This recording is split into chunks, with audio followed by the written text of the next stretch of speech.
Hello, everyone, and welcome to the Midweek Program at the J.C. Raulston Arboretum. My name is Blake, and I'm the Education Assistant here at the Arboretum, and today we are over at the Monocoque Garden because we are doing a program here today where we're going deeper in the garden, going to talk about some grassy plants. We've got Tim Alderton, our research technician here, who's going to take you deeper in the garden and tell you about our grassy plants. And we did make sure we picked a place in the Monocoque Garden that's away from our Blue Lady statue over there because Tim doesn't have the best feelings about that statue. It's a lovely statue. She stares at me. She does stare at you. She watches you while you're out here weeding. She's hiding behind the hedychium right now. Yes, but she is it's a lovely statue. It's a lovely part of the garden, and we've got a lovely program here for you today about grasses. Well, grassy plants. And with the announcements out of the way, I think we could pass things over to Tim to tell us a little bit about some grassy plants.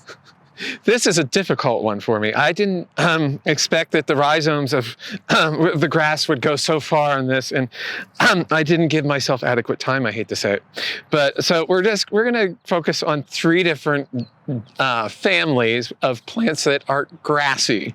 And one is the true grasses, and then there's we're going to do the sedges and some of the rushes.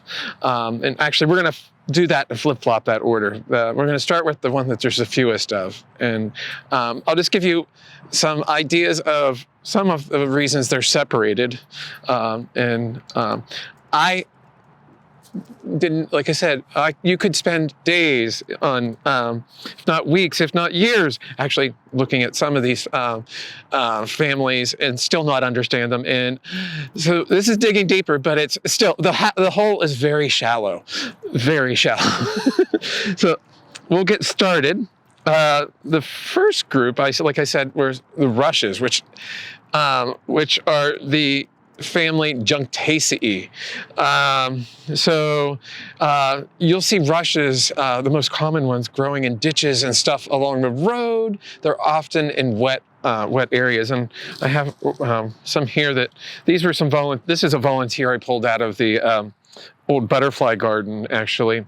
I didn't plant it. It's probably a Juncus effusus, which is one of the most common ones there are and very widespread. But anyways, the Junctaceae just does not include Juncus, but that's the most important genus in that family, being there's about 450 to 470, somewhere in there roughly, different species that have been recognized in the Junctaceae, but 300 of those are Juncus. So they make up the largest majority of that.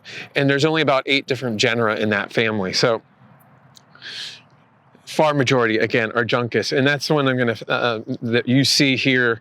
And we use these in our landscape, actually, some of the Juncus. I don't have a picture of that, but later on. If we have time, I can take a run and I can show you some. But anyways, so what separates the Juncus from some of these other plants here? So, which you're going to learn about a little bit later on, the true grasses is, this is not going to be totally visible here, but this is a stem from a Juncus. The Juncus actually, if we look, it's even hard to see. I should have gotten a bigger one, but Juncus have their leaves in threes, if I remember right. Let me make sure of that. And I even have to look at this. Or I take that back, in whorls of 5s. Later on we get to 3s. But the leaves are very reduced on most of them, and they're actually at the very base of this. And this is the stem which ultimately forms into an inflorescence at the tip. And this one is from Javelin, Juncus effusus, or Juncus I have back here called Javelin, which is as tall as me. There's no way that we can actually focus in on this, but I will tell you, this is round. The stems on the Junctaceae are round. That's another thing. The parts are in 5s. That is, there's whorls of 5 and 5 petals. And I'll read this quote I found online. The form of the flower differentiates rushes from grasses or sedges. The flowers of Juncus comprise 5 whorls of floral parts gets really complicated here. And you need to magnifying glasses, I think, to actually notice these things. You have 3 petals, or taken together, 6 tepals. So, that is 3 petals and 3 sepals, or 6 tepals. Getting there, complicated. Tepals and petals and sepals, yeah. And then 2 of the 6 stamens, which are in 2 whorls, and then a stigma with 3 lobes. So I think that's 5 different components anyways, make up the flower. So that's a little bit different. The stems are also round in cross-section, which I said, and the leaves are often reduced and only found at the base of the stems. So way down in here and way down in here, or in this Juncus effusus, more than likely here. So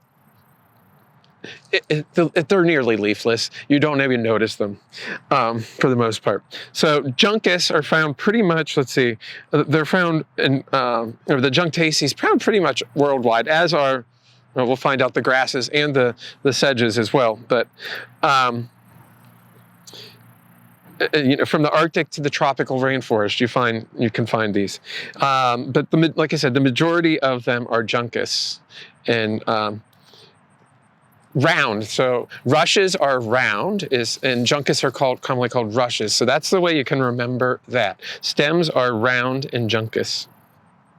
And we were able to see that roundness. You were actually, oh my goodness, Tim. It's amazing because it's like that focus is, it's tight. So there's another species or another genus that you'll see sometimes actually in the woods of all places, are the wood rushes, Luzula, Luzula, I can't spit that out. Luzula, and I see them actually in the spring flowering in the woods around here. They look more grassy to me in flower, but I have not really got down and looked at the detail on them to distinguish them from the grasses. But they say they are in the same family, the Junctaceae. But those are the 2 that you're going to see around here. The other ones are pretty obscure, and you're not going to see very often unless you travel to odd spots or you are a true nut of the very detailed plant botany. Some botanists who's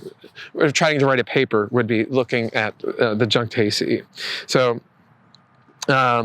So we're on to the next group here, the next family, and that's the sedges, which are in the Cyperaceae. So the Cyperaceae, the most common one in that really are the carex, which, but that's not where the Cyperaceae gets its name.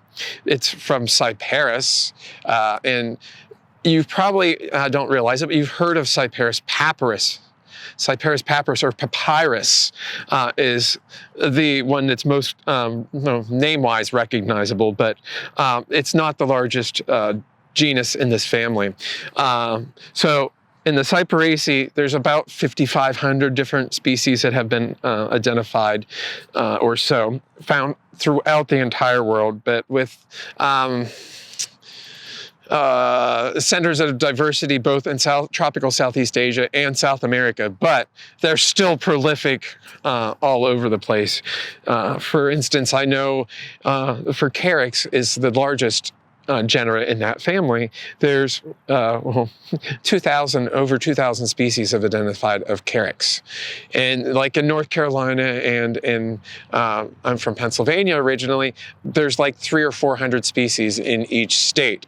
Not unique to the state, but in each of those locations. So carex are pretty ubiquitous, even here, even though we are not technically at a center of diversity with them. And so that's, again, a very large group. And carex, which, let's see, do I have pictures of carex? I have a couple pictures of carex in there, including this one right here. This is Carex scaposa, which is one of the coolest ones we have. It looks rather un-carex-like in that the flowers are actually really cool on it. And they occur in both spring and in fall for us. This is Carex scaposa. It's an Asian one. And we have been growing this now for probably 7 or 8 years, maybe 10 years in the Asian Valley now. It's done really well for us. It did get burnt back pretty well last winter, and we did an experiment. We cut back part of them, and we didn't cut back the other ones. The ones that we didn't cut back actually looked nicer, I think. But this was one of the ones we cut back. They haven't filled in again, but this one has a broader leaf, but really like this. And so something that differentiates the Cyperaceae from the grasses are they have edges. Sedges have edges, and I don't know if you can see this. This is a cyperus stem, Cyperus alternifolia stem. It's just subtly triangular. And if I hold still and don't talk, you got it? Okay, you can possibly see that triangular growth there. And if we really dug in here, they are in sets of 3. That's where I was going before. And it is difficult to see on this one. But, oh, this might actually show up on this. Let's see if you can rip this apart. So the leaf on this actually, I think, may have a little bit more of and this is really tiny. Really, really tiny. I don't, more of the 3-sidedness to it on this. So another favorite plant that I'm sure many people around here have, it's in this family, and you have nightmares about if you have a lawn or a garden, and it's a cousin of this here, and the type genera, it's in the type genera, is Cyperus esquilentus, the nut sedge, yellow nut sedge in particular, everyone's favorite lawn weed. You can never get rid of it. And the story goes that I heard anyways, it was brought into the country in the turn of the century as a fodder crop for animals.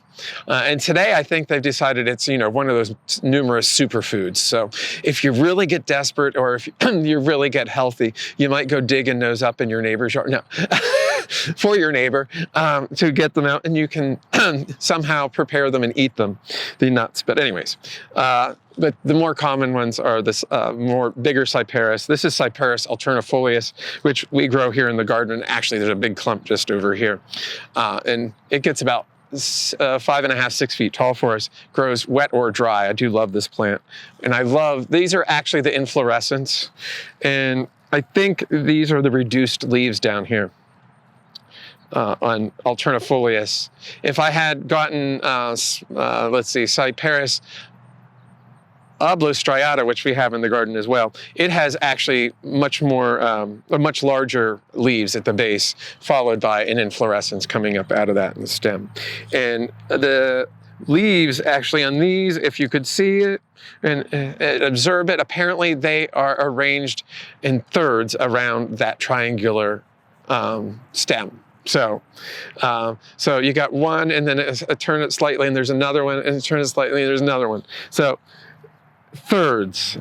Key things are thirds in that one. And they're spiral. So spirally arranged in thirds.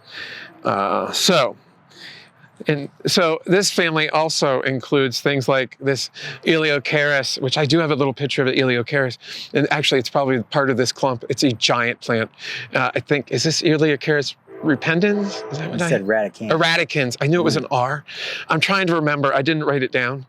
I should have. But so this is a kissing cousin to the water chestnut, which is another Eliocharis species. But I have a picture of it over here, so you don't have to try to focus in on these giant inflorescence that I'm having here in my hand, in this giant plant. I actually have species of this growing in my aquarium at home. Eliocharis is used as a ground cover in aquariums today. So I'm using it horticulturally. This is a great little container plant, or as a ground cover too, in a wet spot. As you can tell if I'm growing it as an aquarium plant. But there's so many carex, and I did not get a chance to label all these pictures I took, but if you come to the Arboretum, out front of the Arboretum right now, I have a spectacular variegated one, and it's carex, oh my goodness, what is it? Is it Oshimensis maybe? And it's something falls. Feather falls maybe. But anyways, there's a variegated one and there's a green one, and I can't remember which one's which, but beautiful plant. And then there's a ton of other ones that you'll see. Everillo is there is a gold one, but there's a lot of them that are used horticulturally today. All kinds of carex. Being that there's only 2,000 or so to choose from, there's has to have been a couple that we could find uses for, and they are pretty much the most widely used ones in that family, aside from papyrus, and so then we go to the slightly larger family, and the namesake for our talk today, the grasses, not the grassy plants that we're talking about today. So grasses, well, they cover a lot of area. I just saw one stat that showed that grasses cover about 40% of the Earth's surface, that is the land surface, excluding Antarctica and Greenland. So think of that. That's a ton of area. And it's not a wonder whenever it is actually the 5th largest family of plants, the Poaceae, with over 12,000 species that have been recognized and over 780 genera. So we have things, that family includes lots of things that we use. We have, corn, wheat, barley, just to name a couple, grasses, and rice, feeds the world. And it's used economically now for fuel. They're making biofuels from it. They use bamboos, which you can see my slightly burnt back bamboo back here, my Bambusa multiplexa over here, green giant, which I do have a close-up of a foliage of that somewhere. But those are used economically as construction material, especially in East Asia. And so we also use them ornamentally. And as we are surrounded here, I have this Setaria over here, which is, actually, I have one right here as well, which is a pretty cool grass. Excuse me. It has these really nifty pleated leaves. It's a half hardy forest. But anyways, getting back to, I was doing a little bit more on the taxonomy than and stuff, but I'll show you some of that maybe on these. So grasses differ from the sedges that have edges and the rushes that are round in that they have, they all are also round, but they are hollow, excepting at the nodes. So I don't know if you can see that this is hollow. Your rushes have solid or pithy centered stems. And also you have distinct nodes typically on your grasses, and it's fairly apparent here on this arundo, which is actually what this was too. But you can see, here's a node, there's a node hiding under in here somewhere, and the leaves originate from the nodes. And they go up, and they are alternating up the stems. So you get, actually, you'll be able to see that in that these are more or less fan-like in this case. So it's all in one plane, but they go this way or that way, this way or that way, up the stem. And you can also see that probably on this arundo. They don't perfectly line up on this, but they are alternating up the stem. And you can see that right here and here and here. And many of them have very distinct rhizomes. Not that the others don't have distinct rhizomes, but some of the grasses have very thick rhizomes. This is the arundo again. This is peppermint stick. Arundodonax peppermint stick, as is this. Actually showing that off that alternating here. This is a wonderful one. This is the Bambusa multiplexa fern leaf here. And did I bring that? I had a rare thing here. And there it is. Excuse me for a moment. This is something that doesn't happen often. We had a couple flowers on our bamboo. Fortunately, we had a weedy bamboo on the west side of the Arboretum flower this year. And this is not that one, but this I hope doesn't die, and it shouldn't. It didn't do a mass blooming. But bamboos are often monocarpic. whole colonies of the same, or clones of a particular bamboo will flower simultaneously and then promptly die. This is Fargesia, this is Bambusa, and I don't think it does that, but of your running bamboos, that often happens. So, oh, and I said, occasionally, I said about the round stems, they can occasionally be flattened, but never triangular like in your rushes. So that is the digging deeper part of this. I don't know if we have any general questions, but just to differentiate between the other grasses and the rushes and the sedges that we use and see in our landscapes fairly often. The way some of these I might show is talk about some of the uses. The rushes are great. The juncus in particular are great as bog plants, though they don't have to be in boggy situations.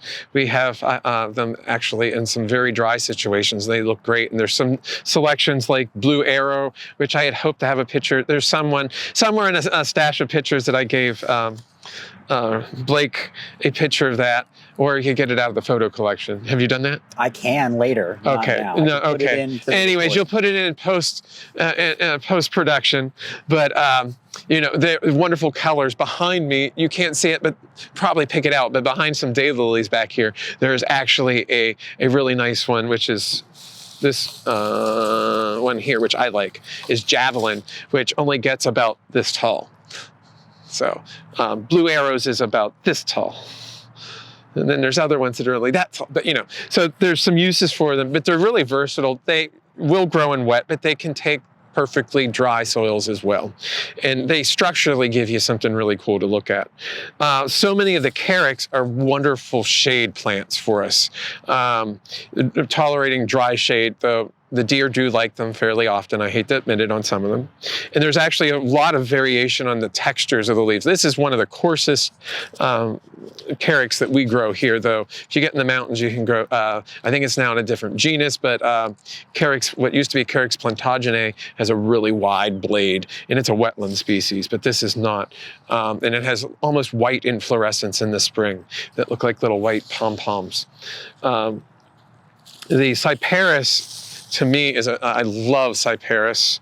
Again, this one can be grown in standing water up to probably 6 to 8 inches below the crown, or that is above the crown, not below the crown. You can have it up in that, and it won't hurt at all. It may be deeper. But for us, this has been fully hardy for decades. And it makes a really good statement in the landscape. And I don't know if you can turn that direction. And there's a big clump of it just right over there. And I think it's distinct enough that you should be able to pick it out. But the whorls of the leaflets or bracts, I'm not sure. The anatomy of cyperus is bizarre. But anyways, it's just makes a statement in the landscape. And so often now you can get Cyperus papyrus. There's a couple different selections, one like King Tut, and I think there's Baby Tut, and maybe, I can't remember if there's another Tut that's for the queen. But anyways, they are really good landscape plants, and as an annual forest typically here, though on some mild winters, we do manage to keep them through here, even straight papyrus, though it's a subtropical species. And grasses, I'm surrounded by grasses, but behind me directly, there's not, actually, I'm not even touching a grass except for the ones that are on the ground that are weeds probably underneath me. But there's other grass-like plants. And Ophiopogon is not a grass, which is commonly called monkey grass, is not a grass. So, and Liriopes, those are in the let's see, I believe the Asparagaceae, as I think everything is in the Asparagaceae now. A lot of other plants that we grow here are also grass-like in appearance. You might even say Nephophias, red hot pokers might be, and they're in the Xanthorrhizaceae or something like that. I can't remember anymore. Or it's Asphodelaceae, I think, is what they're being put into at this day and age. But anyways, they're grass-like, but these are all three very closely related families. They're, I think, in the same order or class, I cannot remember the higher ups on this one. I didn't pay attention to that today, but I hope I have given you some, confused you some even more about grasses, and get you to dig a little deeper in your own time, like I really need to do, I found out. So I hope if there's any questions. Sure. Did I confuse anybody terribly? Probably. Probably, but that's okay, because now they have an excuse to go learn some more stuff and get that all cleared up. But, all right, so Marilyn says, there's a rush that volunteers along the shore of the small lake/pond in my backyard. They have inflorescences similar to what you showed with the juncus. Yep. They seem quite invasive to me, sitting up everywhere and nearly impossible to pull out once they get any size in them. Do they have any wildlife value? They're not unattractive, I just don't like them crowding out anything else. And do you have any tips on control? If they're on the water's edge, I cannot give you any tips on control. Fair. Because to have any herbicide, you have to have a special license to deal with water. So, but other than to dig them out of the muck, but that's going to be your natural the natural habitat for them. They fill that niche, and I'm guessing, I didn't look into it, but I would assume birds are going to eat the seeds. From smaller birds, and even I could see them floating on the surface, and maybe ducks and stuff would sift that off the surface of the water and eat that, much like we would as a grain from some of the true grasses. And I'm sure there's insects that are also using that, whether as a place, as something to eat, or as a place to have a residence. And again, birds will have use that as material for their nest and maybe live in them. So they do, I'm sure, have a very good use for wildlife. For sure. Okay, Marilyn's also asking, are rushes, sedges, and grasses actually related, or yes, do they just look similar? They are related if you go up through the hierarchy. The next step up above family, which I can never remember if it's order or order. Okay, in order, they are in the same order, I believe, in different families. So, okay. So Lisa's asking, is Cyperus papyrus the same as the papyrus known from antiquity? Yep. Okay, and what's its hardiness? It's borderline here at best, though. We've wintered it a couple times here in the past. It'd say zone 9, but my friend Bree Arthur, who many of you know, she has had it for several years at her house. I know right where it's at, and it's right next to her house, though, so it's in a microclimate. Yeah. And she's been able to keep it alive. She has it in a pool, or that is a little sunken depression, and it fills that. But it's been in that same spot for probably a decade, as far as I can remember, and having visited Bree that long. So, and I don't have any data to support this, but I feel like Fuquay Farina is just much warmer than us. But it doesn't have the city warmth that we have here. I hate to say it. So, okay. And Bree actually lives pretty much out in the open right now in a very open area. So. Sure, yeah, abandoned. But it's right next to her house foundation too, so it gets a lot of reflected heat through the winter months. Okay. So, but I would say solid zone 9, but venturing into zone 8. Sure. But the Cyperus alternifolius is perfectly fine. This is the largest one that was reliable for us. There's another species that I like, which it only gets about this tall, is Oblostriata. And there's actually a variegated form of that is somewhat, it's not spectacularly variegated, but it is stable. I've had variegated forms of this that, well, they just revert to green when they get frozen. But anyways, I love the texture on these. And they're actually, if this is too big, I grew one for years in Pennsylvania in a pot that only got to about 2.5 to 3 feet. Gracillus, alternifolius gracillus. So I should see if I can find that one again, because it would be a nice one to try here. Definitely. Alrighty, Mary Jo asks, how do you care for sedges? Should you trim them back or not? That's always the question. Yeah. Some of our native ones, actually, some of them do die back. Oh, and that was one of the things I was going to say. There's both evergreen and deciduous grasses, annual and perennial grasses. and sedges are the same way, but most of your juncus the junctaceae are evergreens. So anyways, so there are deciduous or carex that die back. Those you can clean up easily in the late winter, spring. The dilemma is on the evergreen ones that get the burnt tips, and we have the issue in the garden itself or about whether to cut them back or not. Half the time we cut them back and they don't reflush. So the ones that are theoretically evergreen, like Oshimensis or Morii, I would only cut them back if I absolutely have to. They will look sad. You might, in the spring, you might do a partial cutback. Don't do a hard cutback. Don't cut down to the tight on the crown like you might with a typical ornamental grass. Only go back to maybe 6 to 8 inches or something like that, so that you're leaving some of the previous year's growth, and then it'll have it time to grow out from that. And I think the results will be better. Awesome. Okay, and just to add a little bit more anecdotal evidence, Paul says that papyrus works well for him down in Wilmington. No, that doesn't surprise me there. No, that's 8B almost. So, and then depending on might even diverge into 8 or 9A in spots down there. So yeah. No kidding. Well, that's great. Well, that looks like that is all the questions we have for today. So thank you so much, Tim, for pulling this talk together for us and showing us some grassy plants. And come out to the garden. There's lots of actual grasses in flower right now. The juncus were a challenge to find even the seed heads on, and there's only a handful of carex in flower now, but scaposa is well worth seeing. How many times do you get a pink flowered, spectacularly flowered actually, a grass-like plant? You should just come out to the garden right now this time of year. When we were walking over here, setting up for the shoot today, it's the 18th of October and everything's just blooming. The whole garden is absolutely glorious. Like, it is very much autumn, but the garden is very much alive. So do come out to the Arboretum and enjoy it in all its splendor before everything dies for the end of the year. But yeah, absolutely. There's other things coming into flower now too, not just dying. So, True enough. Yeah, it's always changing. Everything's beginning and ending. We're a 4-season garden. Absolutely. Every season, every month of the year. It's gorgeous here.